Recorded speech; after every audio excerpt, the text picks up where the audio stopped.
Thank you very much for joining us for this episode of FAS Conversations, or Conversations with an FAS expert. I clearly do not have a title for this series of episodes, but I do have a guest, and this guest is a good friend of mine, Roshan D'Souza. It's a pleasure to have you today with me, and I look forward to learning a little bit more about your journey to an FAS position, kind of your experience as an FAS, and for our audience who are considering a career in FAS from different stages of their life, whether they're grad students or have been working in as postdocs or for a while in the industry and looking for something else or looking for the next step. This would be a good conversation. I think you have an interesting story to tell with your specific experience. Everybody has, their journey to an FAS role, and personally, I think having been in FAS for over 3 years and now transition into sales career, I feel FAS is a tremendous opportunity for anybody who's looking to either break into a biotech industry or secure a really great position in the biotech industry. So I look forward to learning more about you, Roshan. Welcome. Thank you. Thank you, Pavel. Well, I would like to first get started, and for our audience to maybe to know a little bit more about you and your journey to an FAS. So you're a senior field application scientist at Telesis Bio, and certainly you've been in FAS for several years now. And but your story, as far as from undergraduate to graduate school, and then after that, has been pretty long, especially for as compared to mine. For example, I kind of jumped into an application science role more or less right after I graduated. You took, if not a detour, then certainly a different path. So I'm curious to learn a little bit more about your trajectory. And when you were an undergrad or graduate student, did you even know what field application scientist is? No. So first I would like to say thank you for setting this up, and I do see your LinkedIn post about how important FAS role is, and this is one of the most I'd say one of the least explored career. So when I started, I would say you are lucky. Not everyone's as lucky as you who got to transition into FAS role. I spent at least after my PhD, I spent 8 years on the bench. So again, I lived in Korea for 9 years. I did my PhD there, and after PhD, during in Korea, I didn't even know what FAS role was. So I used to see this sales rep or FAS come with all the night well dressed folks with suits and everything, and there's to come there, and I'm like, I might have to get this role, but I was in Korea those days, and communication was a key. I had to know Korean, and my Korean was not up to. I could communicate, but not up to that level where I could talk science in Korean. So, but then I spent almost like after PhD, I spent like 5 7 years I spent there, and then I moved on to.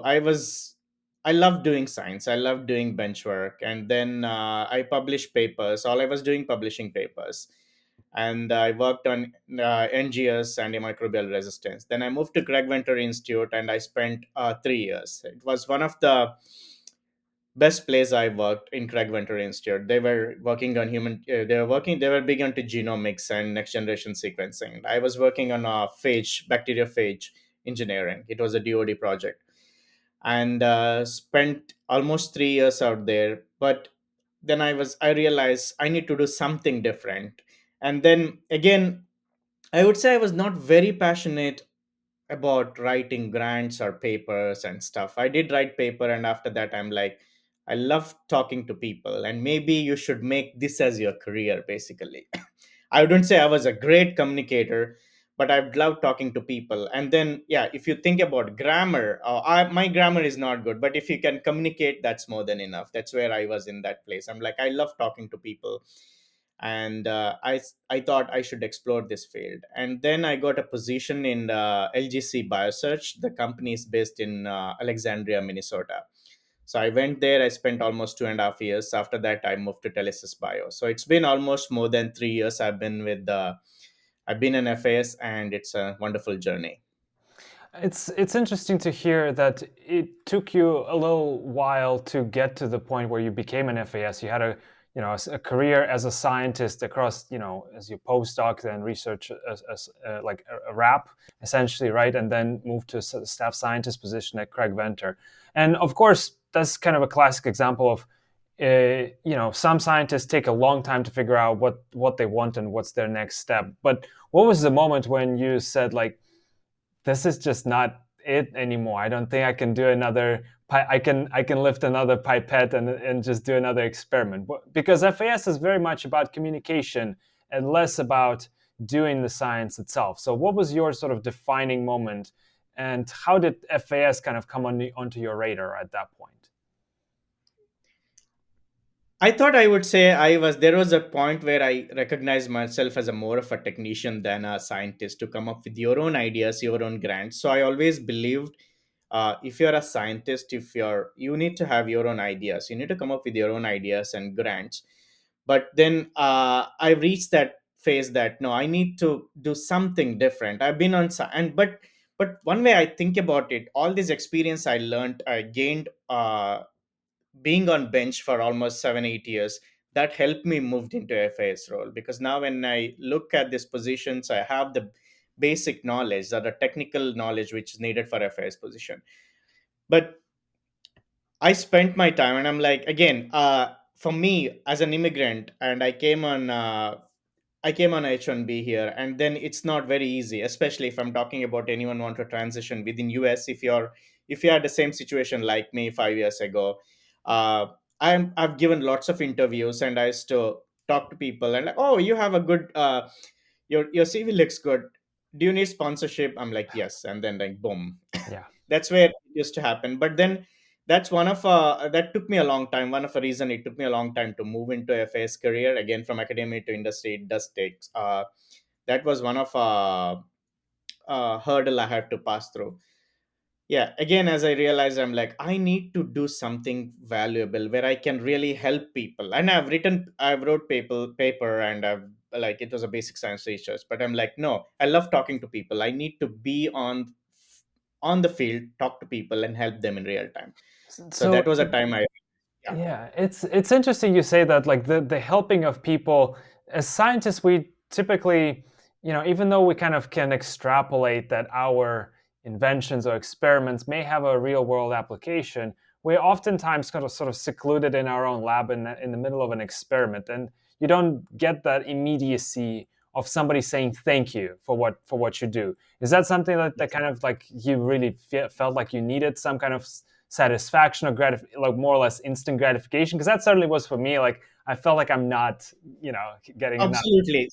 So coming from the lab, my boss, Dr. Young, back in Korea, you must have heard NDM1, which is a beta lactamase, which was found in UK. But my boss was in UK those days. He's from Korea. He was in UK, and he found that, and it has like almost 10,000 citations. And NDM1 is New Delhi metallobeta lactamase. Everyone heard about it, and he discovered that, and I worked under him, and then I was all into like, oh, I want to find out one of the superbug, and I found one of the oxa carbapenemase, oxa 499. I was super thrilled about it, and I really thought, okay, this is going to be this is one of the, I found this novel beta lactamase, and I published in AAC, and it took me like, I think after 3 years I switched back, and I saw the I looked back the citation, it had only four or five citations. I'm like, okay. So this is one of the reason I'm like, whatever, I thought this is not going, I'm like, it didn't make me, like, it wasn't, I don't know, it felt like, was it really useful, the amount of energy I spent finding out, was it really useful? Yeah. And yeah, I wanted, like, it was helpful, I don't know, I wasn't seeing itself like being applied instantly and everything. So Mhm. that's the reason I decided, no, I need to move out into, I mean, I love traveling. One of the things is, I felt I was handling like four or five experiment in one day. I was just between four walls, and I wanted to travel, I wanted to meet people, and that is one of the reason I explored, Yeah, I moved into this. that's a good point that you bring up. So, field application scientists, people should certainly remember that there is a word field in that title, which implies, being out there, not just in the office. And that's certainly what attracted me to some extent to that position. But I'm curious. There is another similar position in biotech field that's more on a pharma side, which has a similar, let's say, uh, similar job description to some extent, yet it's very different. And personally, I struggled a little bit when I was exploring my options between those two. That is medical science liaisons versus field application scientists. So those are two somewhat similar positions, but they're actually quite distinct. I'm curious if that position has been on your radar and whether or not you were sort of debating between the two at all. I did look into it, but again, I may not be completely right in how I'm describing this role. Basically, I feel they are very, very similar roles. But I think if you have to be a MSL, I feel you need to be a clinically, like, again, if you have, I looked into a jobs which allow as the term medical, you need to be clinically very strong. I felt like, Hmm. especially I did look up some of the position which were in oncology and hematology and like these fields. MSLs are like needed out in this field, like especially in oncology, and I don't have much basics for that. So I Yeah. feel you have a good basics if you have done a lot of cancer research and like clinical Hmm. research. I think that's an awesome career to look for, basically. And Hmm. yeah, again, I did look into it, but I felt my credentials, my background was not well suited for MSL role. Yeah, that makes perfect sense, and that's sort of exactly how I felt as well. Because I my background is in protein production and characterization, so it's not even though the proteins kind of had something to do with cancer, but also not really, at least within the context of my world and my research. So I didn't feel like I had the credentials, as you said, to go for something like that. And I was kind of more interested in the technology aspect, which is kind of where application scientists are more suited for, right? Those is where your products and services of the company you represent are some kind of hardware instrumentation or maybe software, some kind of analytics package, and so on. So being a bench scientist, you kind of you don't want to do science after a while, right? You want to do something else. There's, field application scientist is one career option. There's also many others. So let's put sort of travel aside for a second. There's like marketing, which is kind of communication, but maybe a little bit different. There is full blown sales, of which FAS is kind of a part of, especially in biotech world. So what was your thought process like? Why FAS is the right next step versus some of the other sort of adjacent areas of biotech, which can sort of have their own pros and cons. I did look into sales position, but then I was somehow, I feel FAS role comes with, you carry the science with you. Yes. You carry the science with you always. Wherever you go, you carry the science with you. That's something, that's what I loved being an FAS. You carry the science, you preach the science, you help people. And I did understand about, like, that's what all my I don't know. I felt like I was not a good salesman before I moved into it. Yes. But then I realized FAS is a balance between being a technical plus sales position. So that's what I wanted to learn. And eventually I might move into sales role as well. But I feel like I've been already doing the sales. I've been already doing the sales role. Hmm. But again, I feel like FAS is a more safer position for me because I come from technical background. I will still have that knowledge, and sales is something I will explore. So over past like 3 years, I met really awesome people in sales and how they do the sales position and everything. So overall, I think this is something I was always thinking about, being a sales. Now I think after 3 years, I could say something: sell which customer needs. Don't worry if a company is making profit due to sale, and don't say, I mean, I've seen some, don't oversell things. For the moment, for the temporary, we may sell, oh, we've sold like 100 million, like we made like 100,000 and you'll be happy, but in after 2 years they may not want to look at your face. Instead, just make a small sale which customer really needs. Let's see, you just made 10,000, but then customer really needs it, and then he'll be like, oh, and you build your trust. You think the FAS understood my problem and Yeah. he sold me this, the sales understood, and the overall that builds a trust, and that goes for a long term. I feel Yeah. indirectly that benefits the company. These are the things, I mean, I realized in my career. Again, sorry, I kind of drifted a little bit, but No, I would that's very say important. FA is something, again, I had the technical background. I want to be very safe than jumping into sales. So that's a one of the role. And marketing, I don't think I had a good experience in that. So I felt technical, being technical, going into technical is a better role for me. So I'm glad you brought it up. So I understand that be going into FAS feels like it's a, if not like fully like safe transition, but it's certainly more comfortable than just like full blown sales or full blown marketing. And I want to juxtapose that with sort of the following question. Now, what was the most surprising thing when you became an FAS that you're like, I think it's going to be kind of right up my alley, yet there was this one thing I just didn't expect to do? Like, was there something that sticks out in your first FAS role that you just like, kind of, whether positive or negative, but what was like sort of the most surprising thing about that particular position? um Even though you're technical, be ready to say I don't know. I was like, I felt miserable initially when I started. So my career started with dealing. My first experience was one of the most toughest customer, Yes. most toughest customer, and I'm like, what did I to do to myself? I remember writing an email and sending it to my colleague back in Minnesota. Can you please check my email? Is this polite enough? That's where my first email to the Nice. customer. Yeah, you want to I double was check that. It's all about that sort of in, communication style. yeah, communications. I was like, oh my god. I'm like, it was the toughest customer, and I thought, oh, I have technical skill, I can deal with it. No, no, no, no. You, even though you have technical skill, and end of a day, I'm like, oh, how do I deal with it? But somehow I navigated through. It's like I realized, don't take anything personally. And I was new there. So there was no way that she was angry at me, what I was doing. So it was, there are some things which were, their needs were not met. And it was not anything about, I realized it's not, they're not being personal.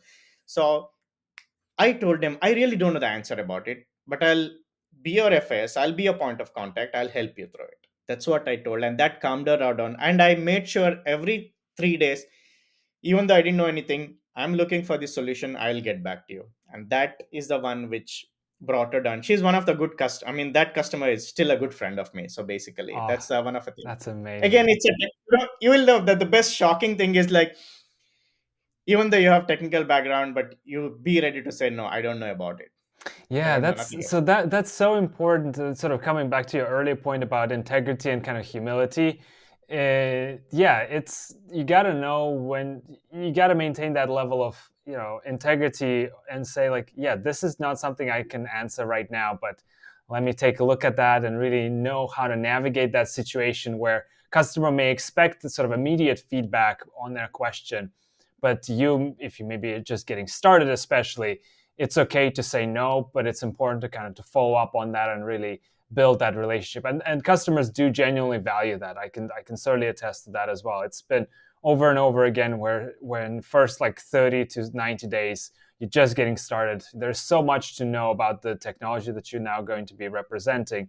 You'll never become an expert right away. So it's important to navigate that, with that kind of intention in mind that it's okay to not know, but it's important to follow up. Now, to just expand on that a little bit, what do you think about the technical aptitude the candidate, FAS candidate needs to have to be, to land a job in a certain company? I mean, we can certainly discuss your process of getting the first position, in more detail, but I'm curious just at a high level, do you think it's important to know the technology, like be very versed in the technology of the company that you're applying for? Yes and no. I would say yes, you need to know because you need to break into a FS career. It's very, very difficult if you don't have a background. Again, if you can ace the interview, convince the hiring manager, convince the panel that without knowing the technology you can get in. So maybe that's the time you would know how technology, you need to have the technology to in order Mm-hmm. to get the role. I would say no because if you understand any, I mean, we can learn as a PhD or a master if you come, if you have interest, if you know how things work, if you have the basics or a background about it, you can definitely go ahead and learn. So, and it's not like, it does help technically, being technically strong, it really helps. But I would say how willing you are to help customer, how willing you are to learn and help and navigate through. No customers, whenever you give a call, no customer expect you to know, oh, this is the answer, just right away do it and solve. No one expects that. So they are human as well. They'll be like, oh no, take your time, So I trust you, so get back to me after a week or 4 days. So that's how it is. So it's kind of, but I would say I would be a little bit worried now if I to have to become a FAS in oncology, because I don't know anything about it, and it may take me like 6 months to 1 year to study about it. But if I have to study about NGS or synthetic biology, microbiology, and also proteins, I have a basics about it. It does make my job easy. I would say it makes my job easy, but it's not difficult. Yeah, no, that's a perfect answer, and I kind of agree. Especially having done two FAS positions. The first, kind of heavily relied. I was a user of the technology before I got the position, so that certainly was a great foot in the door, and that certainly goes a long way to break into that role for the very first time. But the second position, I wasn't very versed in the techniques, maybe done just something similar but once. And then the second position, I had to really rely on the other aspects, which is me being able to learn new things very quickly. And then obviously some of the experience in communicating that and be a customer advocate. So, from your standpoint, the first position at LGC, how did you get that FAS position? Did you have the necessary background already, or like, what was the thing that really helped you the most to get that position? It's quite funny you ask, because this is a very interesting story. Sometimes you think in life that, oh, I wasted my years of my young years doing something totally irrelevant. I shouldn't have done that. But then when you think back, I felt like nothing is useless in life. It does teach you something. So basically, I was after 3 years, I wanted to move into a FS role. I've been applying right and left, right and left. I can't even. I've lost count how many I've applied. I was just applying, and I've. That's because I wanted to move into industry side.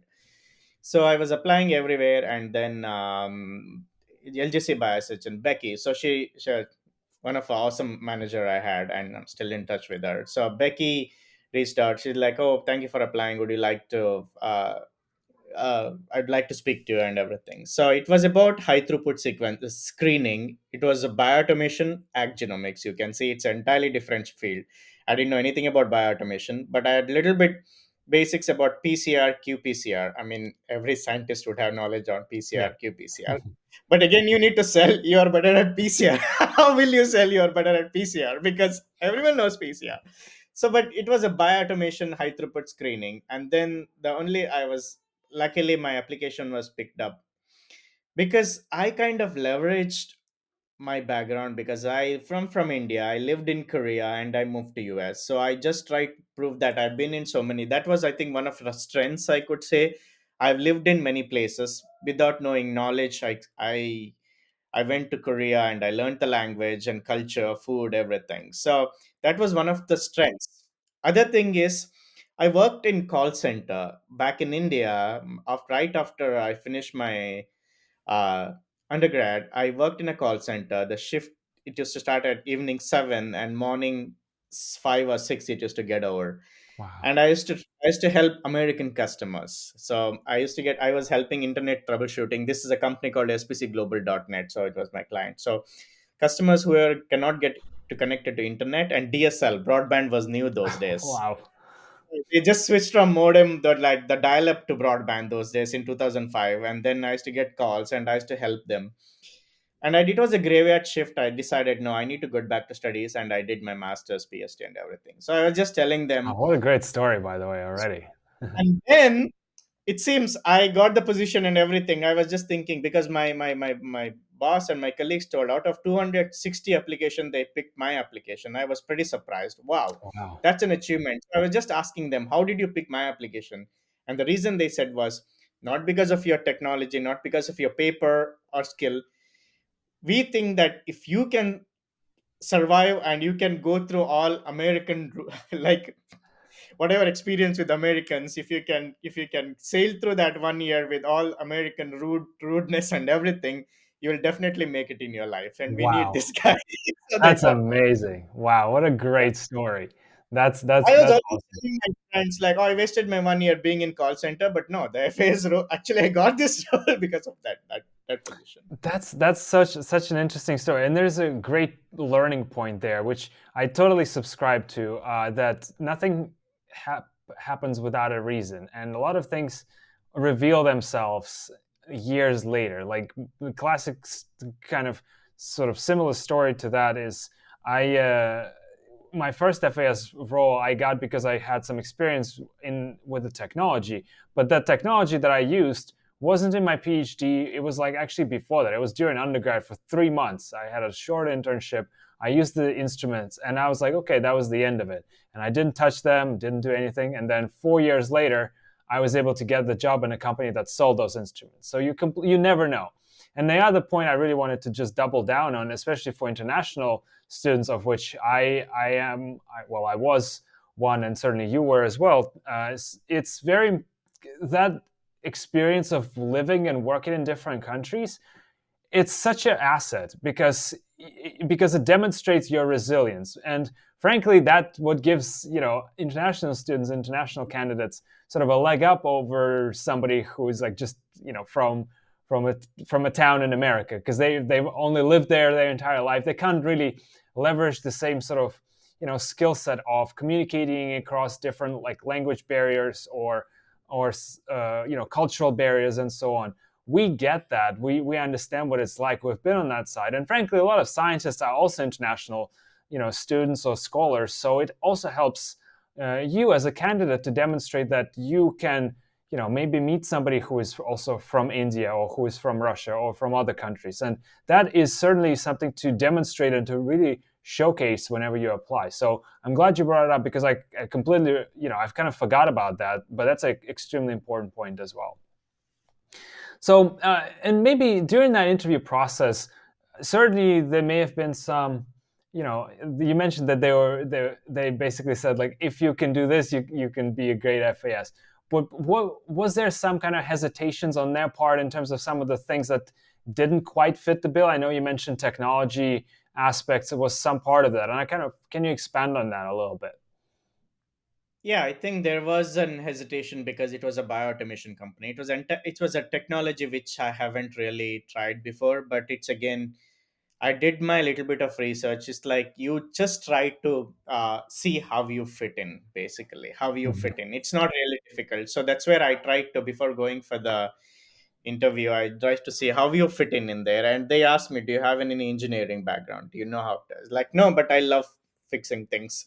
Mhm. And then again, it's Midwest. And then you talk about like, oh, I have a van which is like 200,000 miles old, and I work on it and they get impressed. It's like, okay, if this guy has works, it's like you understand the field and you understand the crowd what they are, and it's like pretty much, and it's not about lying. Genuinely, I have a van which is 251,000 miles and I work on it. So I did love fixing things. I did love, like, I have two kids and they just coming, all the broken toys are just thrown at me, and I like fixing things. So that's why I said no, I don't have an engineering background. So that's one of, I don't know if that was an hesitation, but their main thing was how willing you are to learn. I said I love to learn, I love to fix things and everything. And Mhm. more of a thing is just, I showed them I'm willing to learn, basically, whatever it Mhm. is. I'm willing to learn, I'm open to learn. And I've never felt that, oh, this is not my job. Never make them realize that's not my job. So everything is my job. I represent this company. It's mostly like, this is not my field, because I've been in affairs and I've done engineering stuff. And there are some time I've picked up an instrument and I put it in my car and I drove around. So I've Mhm. done everything. So That's again, very going important. back, yeah, Is that going back to willingness that, to yeah, learn? there was a hesitation, but I was being honest and I showed I can learn, basically. Mhm. So yeah. That's very important point to demonstrate, like that willingness to learn, because field application scientists, one of the crucial aspects, when we talk about communication skills that are extremely important, what we really mean by that, if we are to expand on that, is really the ability to learn something about the customer, because it is a sales job, but it's also a troubleshooting job. Kind of, there's both sides to that. You got to learn how to understand what customer is doing, whether or not the technology is a fit, or on a troubleshooting side, you gotta want to learn what's going on to better troubleshoot it, right? That's kind of what you're saying, right? Yeah, yeah, exactly. Yeah, that is the thing. Willingness to learn and how.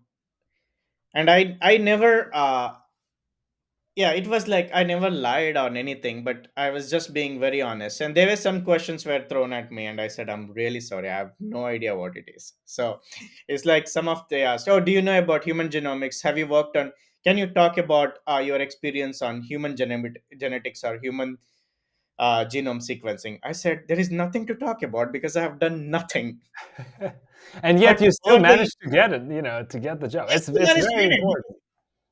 Yeah, it's just that I was being very honest, but I said I have the if I read the paper, I might have to start from Wikipedia, but I'll learn it. So that's where I was, and that's how I That got it. that candidness is extremely important. I remember when you were interviewing at Ellis's Bio. I was fortunate to actually speak to you, and you mentioned something similar.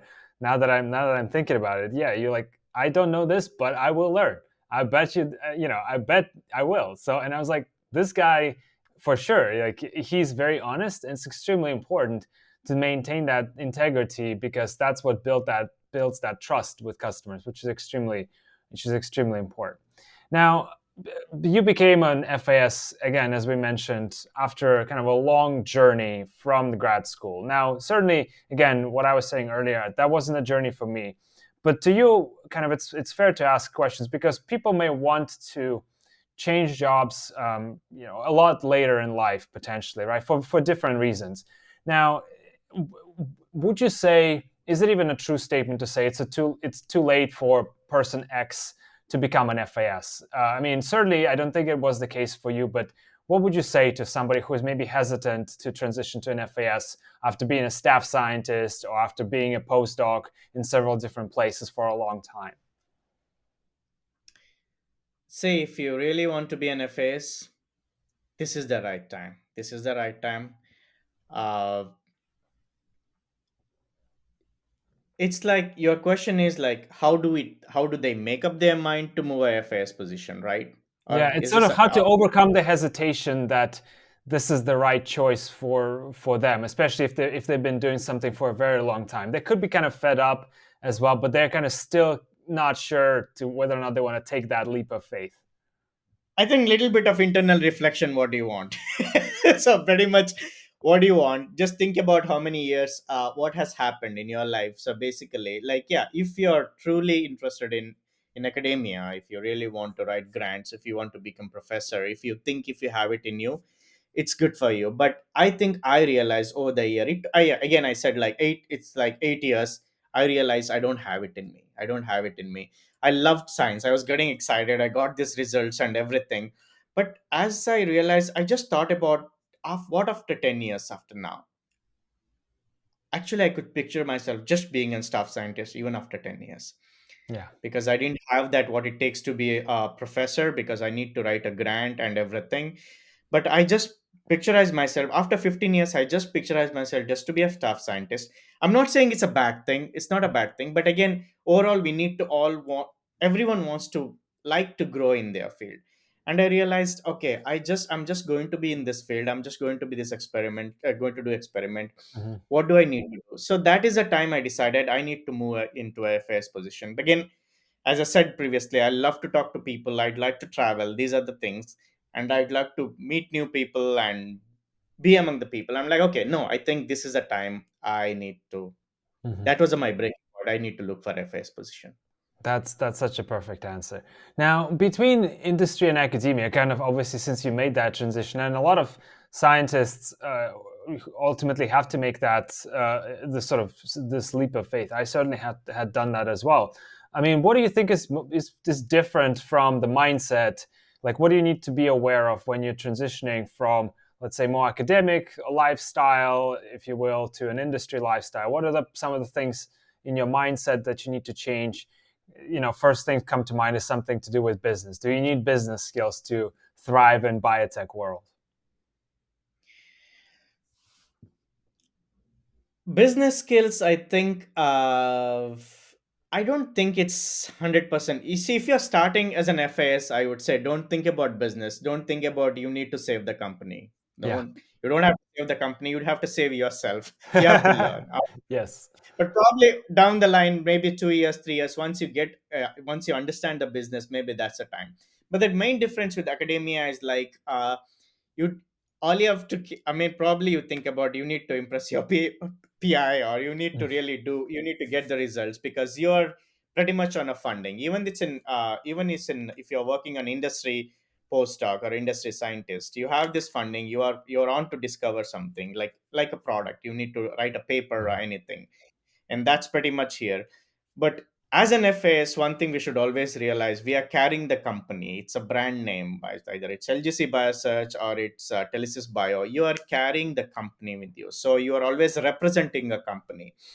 So one thing I've realized one thing as an FAS, you'll be happy because customers like, you'll be the face of the company there. Customers very happy. You will be the first one to know you're awesome. Your company is awesome. Your technology is awesome. I've been struggling for past 1 month, but this worked. It's just because of you, just because of your company. But also there is other side is actually, if customer gets angry, he just throws things at you. Yeah, So be exactly. ready to face it. So that's one of a thing. I mean, I would realize being in as an FAS position, you carry the company along with you. So you're a face of the company, and you need to show that. And again, as I said, like, understand the company, what customer needs, because most like a translational, right? You need to help people, you need to really deliver what you know. Hmm. So business, again, I would say eventually we will learn like how to earn the business and everything, but I would say like, do your job. Yeah. Pretty much. Yeah, that's Yeah. that's a good point, and I kind of I agree with you there. That's why I'm such a big fan of this particular career choice that people can make, because especially if you're not sure whether or not you have the business chops, here's the answer: you don't. You don't need to worry about it just yet. It's a perfect kind of transitional career track where you're still very much carrying the science, and then you can pick up skills along the way. Nobody is expecting you to sell things, to adhere to a quota. That doesn't happen. Now you're part of the organization that ultimately is involved in doing that, but that's not your responsibility, or at the very least you're sharing it with a trained sales professional, and you do that hand in hand, and we really are there to support.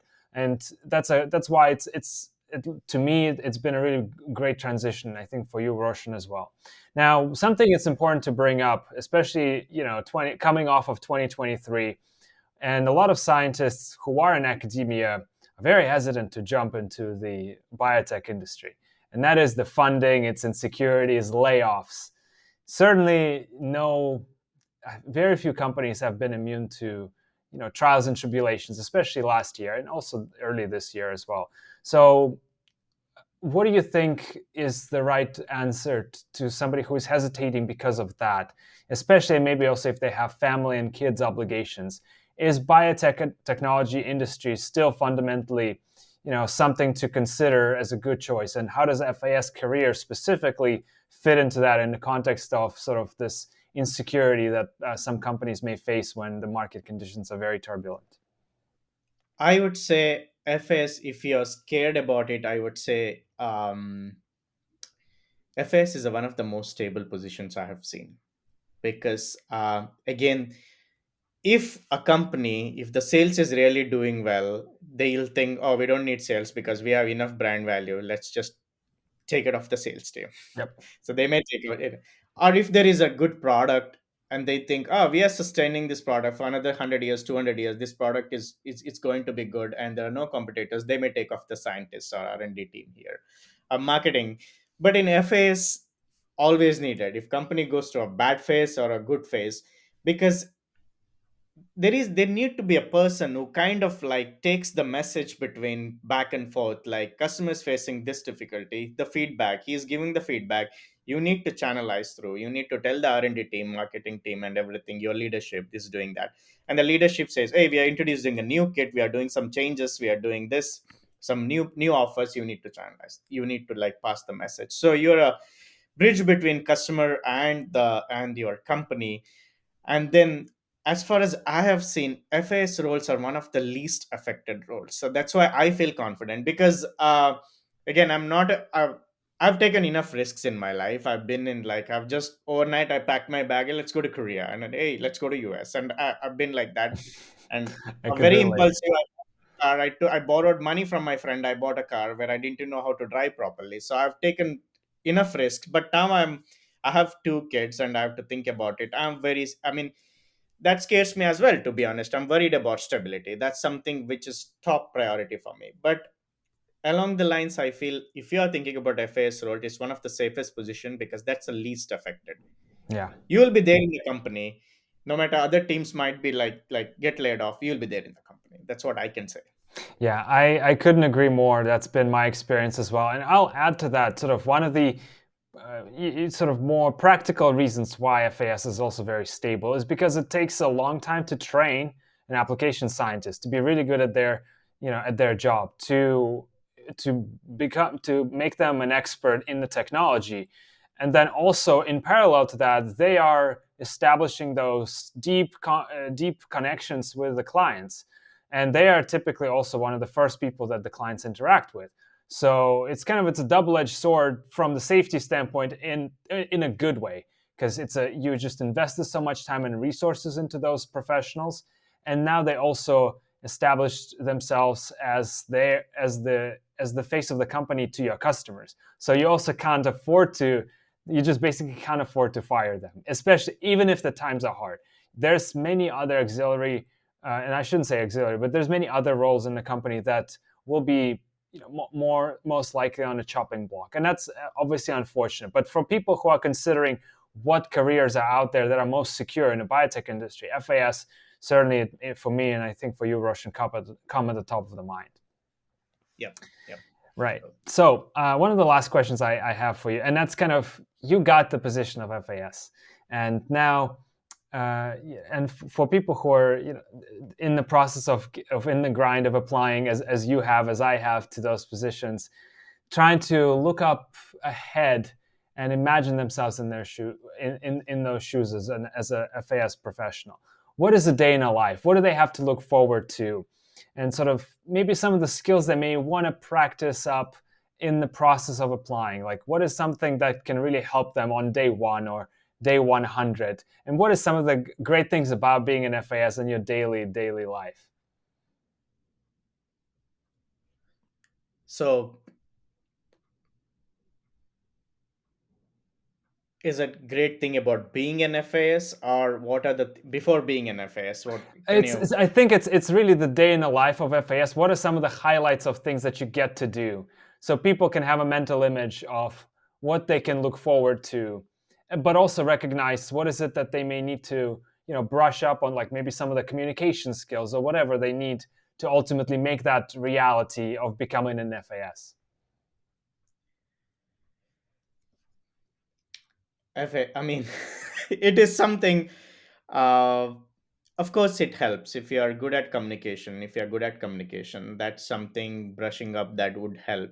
So again, it depends upon what background you are. I would say, like if you are an NGS, if you are like bench doing an NGS sequencing, if you are doing synthetic biology, and if you want to be an FAS, I would say the first thing being an FAS, it may be a little bit difficult to break into it because that's unfair. I completely understand because every FA's job lists at previous FAS experience, and that's why it like, and you are competing between another 200 FAS with people with FAS experience or 100 FASs.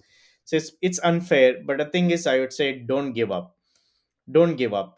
All I've said, because I have applied, I don't think so anyone have. I can't. You will be shocked. I don't want. You know, don't even want to say like how many jobs I had applied before getting an FAS role. You'd be really surprised. But I had that enough patience because I took a challenge. No, I'm going to get through this. I spent at least an hour every day to apply for the FAS position.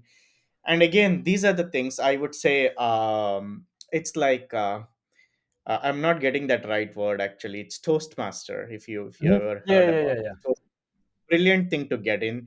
So I speak fast as an Indian. So we speak like I think three times more faster than Americans. So that's something. And then being a Toastmaster is a good way to in order to enhance your speaking skills. And you don't have to be perfect in grammars, but that helps you to like how to talk to people and how to understand and all those things.